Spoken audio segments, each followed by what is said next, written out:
So the Jerusalem School came to the conviction, and it's an ongoing work.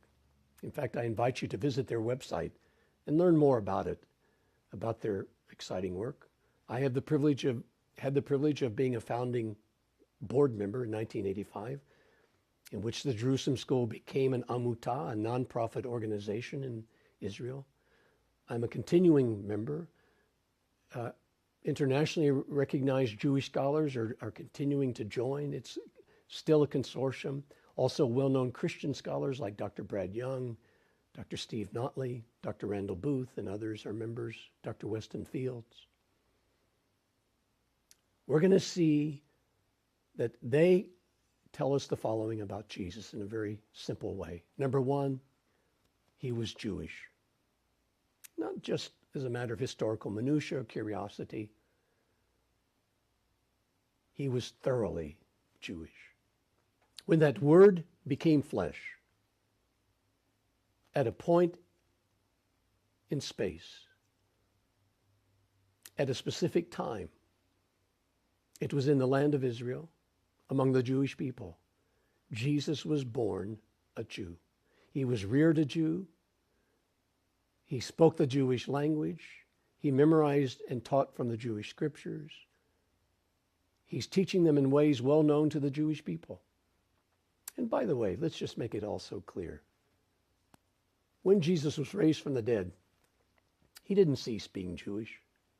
He didn't become the universal Christ, devoid of all historical particularity in his universality. To the contrary, it was the same Jesus. It was the same Jesus. And when he returns, he doesn't return as Pantocrator, the ruler of all. He returns as the Son of Man. This is a Jewish category of thought. He returns as the Lion of the tribe of Judah. And he doesn't come back to New York or Hollywood or any other place except one. The place destined to bear the name of his Father and our God. Yerushalayim. He comes back to the Mount of Olives, where he'll be welcomed by the Jewish people as well as by the nations. Secondly, the Jerusalem School tells us that Jesus was a sage, a rabbi. We'll talk about this in depth. He went about making disciples, teaching the Word of God. Thirdly, when Jesus taught, he taught and established methods of instruction using the Hebrew language. Fourthly, when we look at our synoptic gospels and our Greek manuscripts, of which there are over 5,000 related to the gospels and the New Testament, when we look at these gospels, we can see behind the Greek text often preserved the very Hebrew language, both in terms of its syntax, its grammar, and often even in terms of its idioms.